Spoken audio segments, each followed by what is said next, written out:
Si tout comme moi, vous êtes passionné de la Corée du Sud et de sa culture, vous n'êtes pas sans savoir qu'il existe un nombre immense de sectes présentes en Corée du Sud. En 2025, on y recense plus de 500 sectes à caractère religieux et aujourd'hui, je vais vous parler de plusieurs sectes. On va prendre le concept de l'iceberg et nous allons détailler toutes les sectes les plus dangereuses et les plus malveillantes.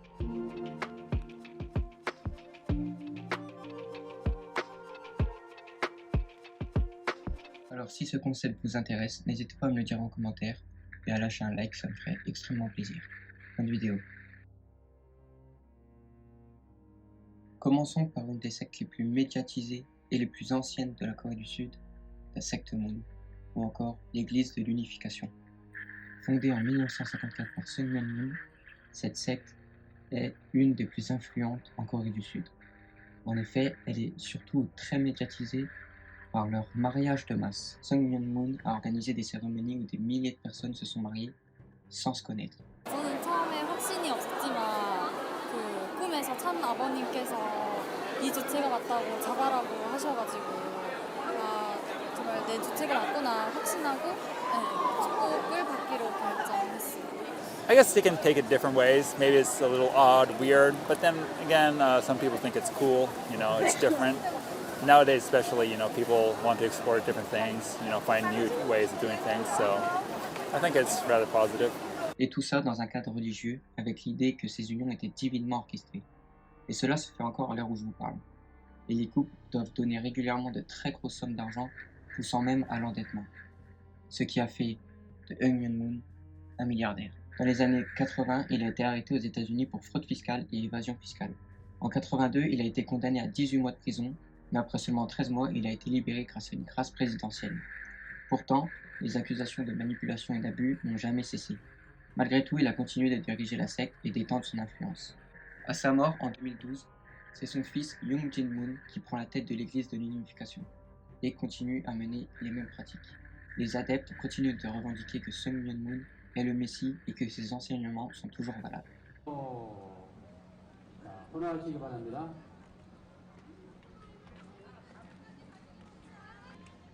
혼화하신 분들은 좌우쪽으로 퇴장하시면 되겠습니다. 좌측 우측.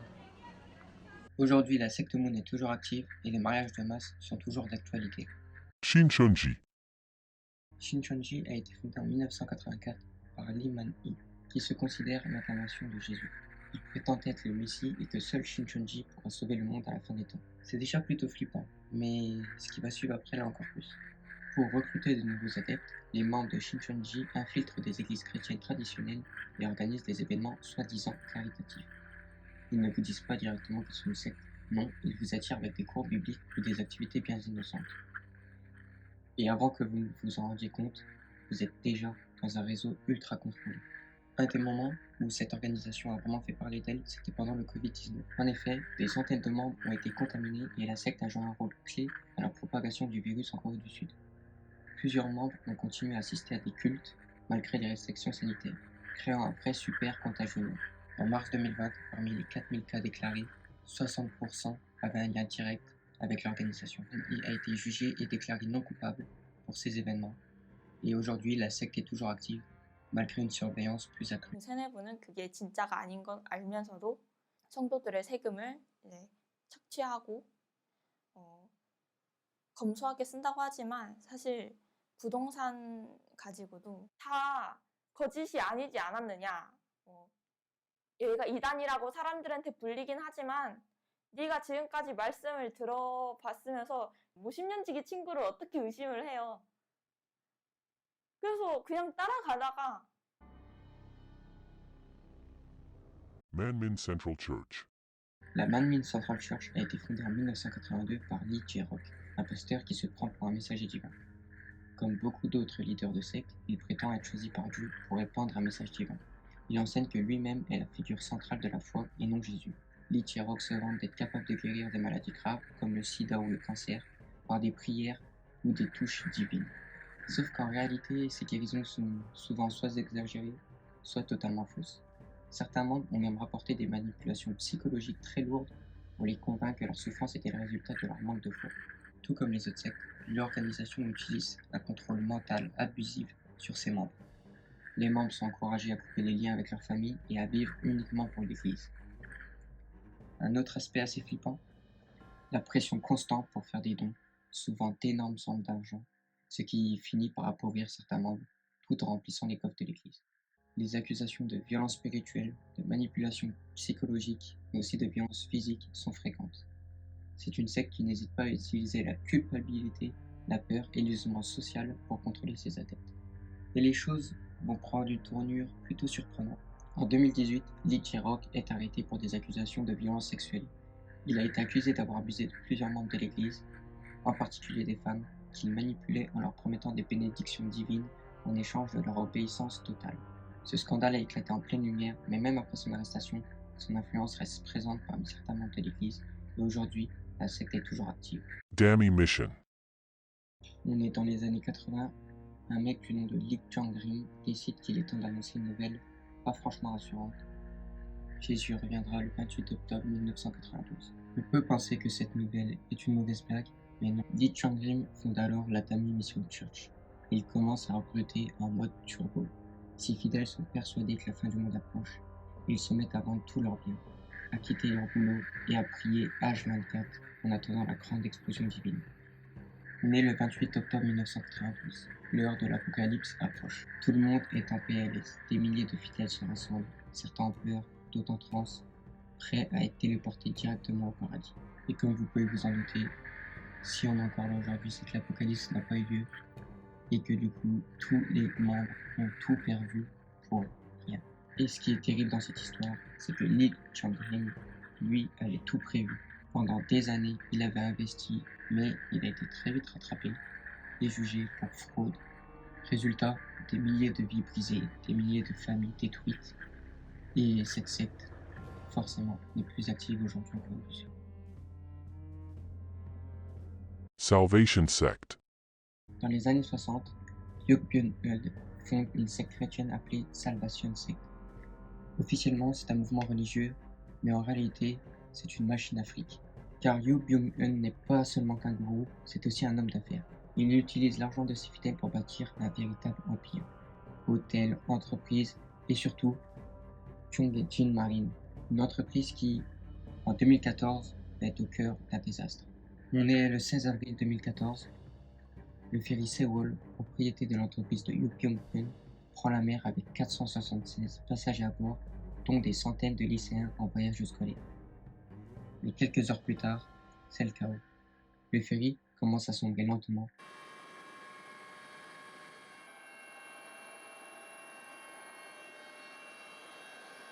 Mais l'équipage ne donne aucun ordre d'évacuation. Pire encore, alors que les lycéens restent piégés à l'intérieur, le capitaine et son équipe fuient en premier. C'est une véritable hécatombe. 304 personnes meurent noyées.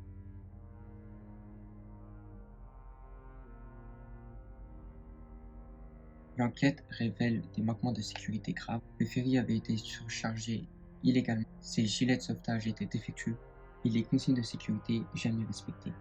Avec mes amis, on était dans une grande salle qui pouvait accueillir une trentaine de personnes. Le bateau s'est incliné et on est toutes tombées du côté des hublots. La porte était ici et les hublots là. Mais il s'est incliné comme ça. Jusqu'à ce moment, nous n'avions pas conscience de ce qui se passait. On rigolait en se demandant ce qui était en train d'arriver. Tout d'un coup, on a entendu un bruit de vague depuis le fond de la salle. Je me suis retrouvée submergée jusqu'aux genoux. Mais on avait reçu l'ordre de rester immobile et je n'ai pas vraiment pensé à sortir de là. Puis j'ai entendu les hurlements de mes amis et les compartiments se sont tous effondrés. Nous nous sommes retrouvés dans une situation où nous n'avions plus d'autre choix. On devait s'échapper. Presque à la dernière minute, une amie m'a aidée d'en haut pour me sortir de là. C'est difficile à croire.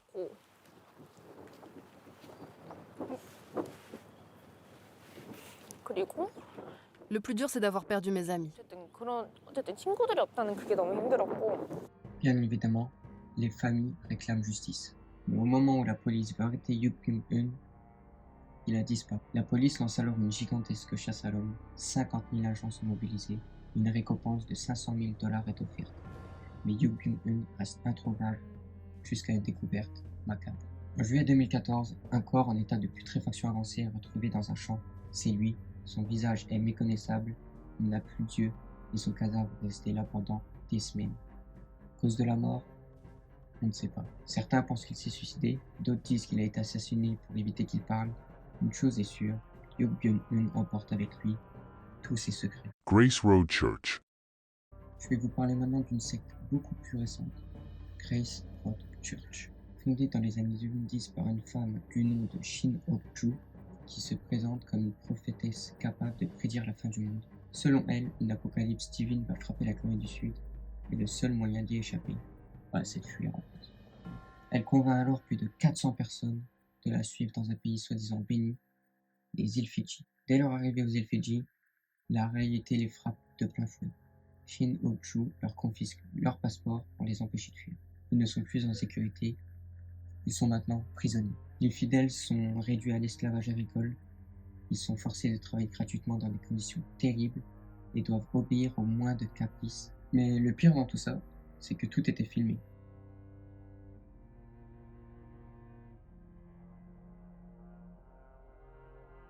Dans des vidéos retrouvées par la police, on voit des adeptes en train d'être battus violemment pendant que les autres prient en silence. Des cris de douleur, du sang, mais personne ne bouge.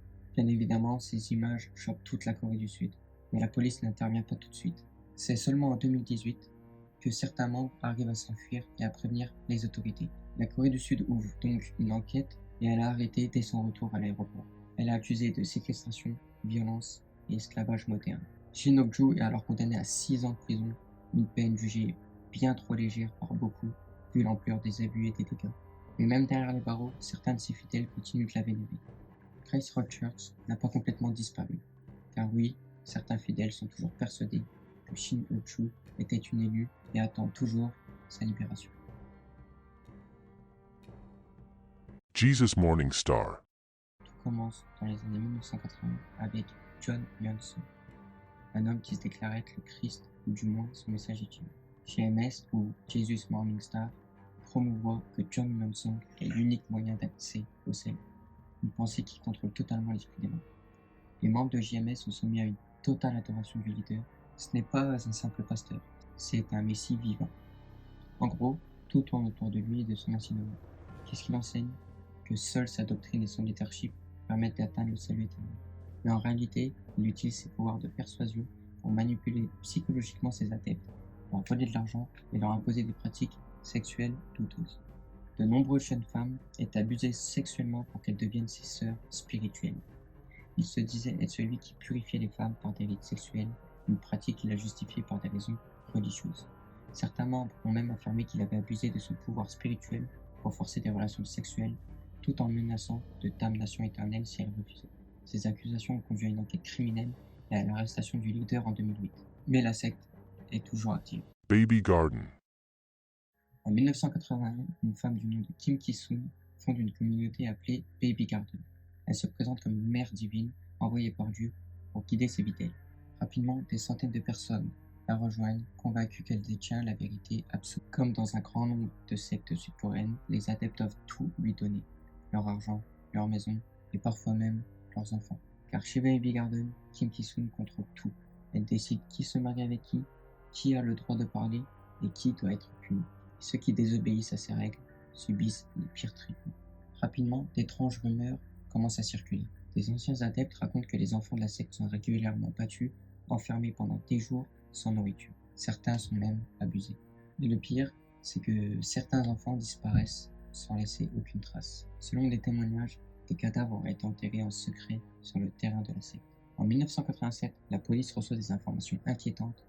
Un enfant aurait été battu à mort dans la secte. Mais malgré plusieurs enquêtes, aucune condamnation n'a eu lieu. Pendant des années, Kim Ki-soon échappe à la justice parce que Baby Garden n'est pas une simple secte perdue dans la campagne. Elle a des connexions avec des politiciens et des chefs religieux un peu partout. Grâce à son argent et son réseau, Kim Ki-soon évite la prison. Même après plusieurs scandales, Baby Garden continue toujours d'exister.